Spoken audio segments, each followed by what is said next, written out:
ഒരാളുടെ ജീവിതത്തിന്റെ അവസാനത്തെ വാക്കിൽ ലാ ഇലാഹ ഇല്ലല്ലാഹ് അവന് സ്വർഗമുറപ്പാ. അതുകൊണ്ടാണ് സമസ്ത കേരള ജംഇയ്യത്തുൽ ഉലമാ എന്ന സമാനതയില്ലാത്ത പണ്ഡിത പ്രസ്ഥാനത്തെ ലോകത്ത് സമർപ്പിച്ച മഹാനായ ശംസുൽ ഉലമ സ്വർഗത്തിലാണെന്ന് നമ്മൾ ഉറപ്പിച്ചു പറയുക. കോഴിക്കോട് ഫാത്തിമ ഹോസ്പിറ്റലിന്റെ പ്രിയപ്പെട്ട സുഹൃത്ത് അബ്ദുള്ള മുഹമ്മദ് സാഹിബിന്റെ ഉടമസ്ഥതയിലുള്ള ഫാത്തിമ ഹോസ്പിറ്റലിന്റെ റൂമിൽ കിടക്കുമ്പോ അടുത്തിരുന്ന അലവിക്കുട്ടി സാജിയോട് പറഞ്ഞു, ഖുർആൻ ഓതി യാസീൻ ഓതാൻ തുടങ്ങി. യാസീൻ ഓതിക്കൊണ്ടിരിക്കും പള്ളിയിൽ നിന്ന് മുഅദ്ദിന്റെ ബാങ്ക് മുഴങ്ങി. ഓരോ വാക്കിനും ആശുപത്രി കിടക്കയിരുന്ന മറുപടി പറഞ്ഞ് അവസാനം ബാങ്കിന്റെ അവസാനത്തെ പദമെത്തി ലാ ഇലാഹ ഇല്ലല്ലാഹ്. മഹാനായ ശംസുൽ ഉലമാ നൂറല്ലാഹു മറക്കത ഉറക്കെ പറഞ്ഞു പത്രേ ലാ ഇലാഹ ഇല്ലല്ലാഹ്.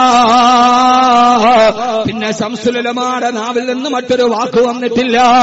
വാഖീറു അൽഫാൽ أذاني مقارنه بأوفاصه الأخرى التي لم تعقبي. അവസാനം ലാ ഇലാഹ ഇല്ലല്ലാഹ് പറഞ്ഞിട്ട് പോയാൽ അല്ലാഹുവിന്റെ സ്വർഗ്ഗം ഉറപ്പിച്ചു പോയിട്ടുണ്ടെങ്കിൽ ഇൻഷാ അല്ലാഹ് എന്നെ കേൾക്കാനെത്തവരോട് ഞാൻ ഉറപ്പിച്ചും തറപ്പിച്ചും പറയുകയാ, സമസ്ത കേരള ജംഇയ്യത്തുൽ ഉലമാ എന്ന വടവൃക്ഷത്തിന്റെ തണലിന്റെ ഉള്ളിൽ കൂടുകൂട്ടിയൊരു മനുഷ്യൻ പോലും ലാ ഇലാഹ ഇല്ലല്ലാഹ് പറയാതെ ഈ ദുനിയാവെന്ന് വിട പറഞ്ഞു പോയിട്ടില്ലെങ്കിൽ ഞാനെന്ന് ചോദിക്കട്ടെ, വാഴക്കാട് ഗ്രാമത്തിലേക്ക് മയ്യത്ത് നിസ്കരിക്കാൻ വേണ്ടി മഹാനായ ഒരു മനുഷ്യനെ മരത്തിക്കിടത്തേണ്ട് അവസാനം 10,000 ആളുകൾ മയ്യത്ത് നിസ്കരിക്കാമെന്ന് മയ്യത്തെടുക്കാൻ സമസ്തയുടെ ആലിമീങ്ങൾ നോക്കിയിട്ട് പറ്റുന്നില്ല. അവസാനം മൈക്കിലൂടെ മയ്യത്ത് നമസ്കാരം നിർത്തിവച്ചിരിക്കുന്നു എന്ന് അനൗൺസ്മെന്റ് ചെയ്ത ഒരു ജനാസ നിസ്കാരം നടന്നിട്ടുണ്ടെങ്കിൽ അത് ആരുടെയെന്നറിയോ? പ്രശസ്തമായ ചരിത്രപ്രകാരം ഇമാം മാലിക് റളിയല്ലാഹു തആല അൻഹുവിന് ശേഷം ഏറ്റവും കൂടുതൽ ആളുകൾ മയ്യത്ത് നമസ്കാരത്തിന് പങ്കെടുത്ത വാഴക്കാട് കന്നിയത്ത് അഹ്മദ് മുസ്ലിയാർ നൂറല്ലാഹു മർക്കദ നിസ്കരിക്കാൻ ആളുകൾ നാടിന്റെ നാനാഭാഗത്തുനിന്ന് വന്നിട്ട് ഇല്ല മയ്യത്ത് നിസ്കാരം നിർത്തിവെച്ചു. മയ്യത്തടക്കണമെന്ന് പറഞ്ഞിട്ട് പിന്നെയും 10,000 ആളുകളെ നിസ്കരിച്ചു.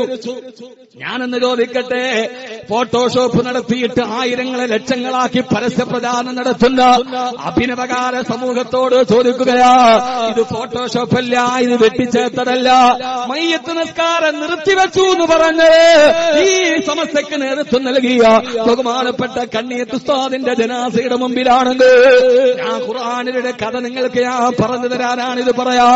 പൊന്നുമോനെ, താൻ നട്ടു വളർത്തിയ പ്രസ്ഥാനത്തിന്റെ വാർഷികത്തിന് സ്വാഗതം പറയാൻ ഇറങ്ങിപ്പോകുമ്പോ ഭാര്യയോട് പറഞ്ഞ് വെളുത്തവര് തോത്തുമുണ്ടെടുത്തതാ. എന്തിനായിരുന്നു ചോദിക്കുമ്പോ എടുത്തതാ.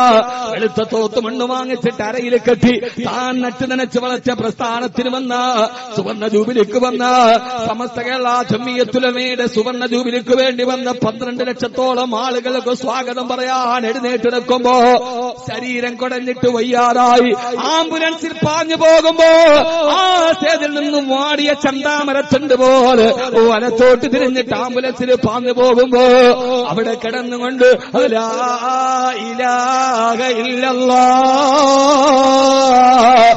ലാ ഇലാഹ ഇല്ലല്ലാഹ് ലാ ഇലാഹ ഇല്ലല്ലാഹ് എന്ന് ഉറക്കെ പറഞ്ഞ് ആ പ്രിയപ്പെട്ട മനുഷ്യൻ മന്ദസ്മിതം പോകി മടിത്തട്ടിലേക്ക് മയങ്ങി വീഴുമ്പോ മരിച്ച ആളുടെ താട കെട്ടിവെക്കാൻ തുണി അന്വേഷിക്കവേ മയ്യത്തിന്റെ അരയിൽ കിടന്ന വെള്ളത്തുണി ആ വെള്ളത്തുണി കീറിയെടുത്തിട്ട് താട കെട്ടിവെച്ചപ്പോ ആരാന്നറിയോ? 3 ദിവസം മുമ്പ് സമ്മേളന നഗരിയിൽ താൻ നട്ട് നടച്ച പ്രസ്ഥാനത്തിന് വേണ്ടി പറയാൻ ഇറങ്ങിപ്പോകുമ്പോ വാങ്ങിച്ച് അരയിൽ കെട്ടിയ വെള്ളത്തുണി 3 ദിവസം മുമ്പേ മരിക്കുമെന്നുറപ്പിച്ച് താട കെട്ടാനുള്ള വെള്ളത്തുണി അരയിൽ കെട്ടിയ ഇറങ്ങിപ്പോയ മഹാനായ കെട്ടി മാനു മുസ്ലിയാർ നൂറല്ലാഹു മർക്കദ കോഴിക്കോട് കടപ്പുറത്ത് ആ മാന്റെ മയ്യത്ത് കൊണ്ടുവന്നപ്പോ 8 ലക്ഷത്തിന് സ്വാഗതം പറയേണ്ട ആൾക്ക് 80 ലക്ഷം മലക്കുകളെ സ്വാഗതം പറഞ്ഞില്ലയോ?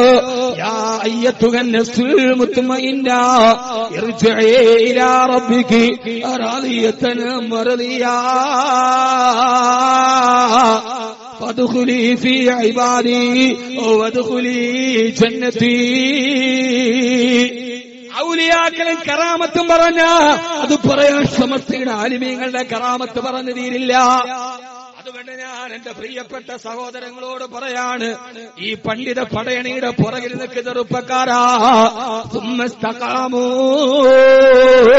ഇസ്തിഖാമത്തോടെ ജീവിക്കാൻ കഴിഞ്ഞ ഒരു നേർപ്പാത പടച്ചിറപ്പ് നമുക്ക് വിരിച്ചു തന്നിട്ടുണ്ട്. അതാണ് ബഹുമാനപ്പെട്ട സമസ്ത കേരള ജംഇയ്യത്തുൽ ഉലമാ. അതിന്റെ പുറകിൽ നിന്ന് ഒരാളും ലാ ഇലാഹ ഇല്ലല്ലാഹ് പറയാതെ വിട പറഞ്ഞു പോയിട്ടില്ല.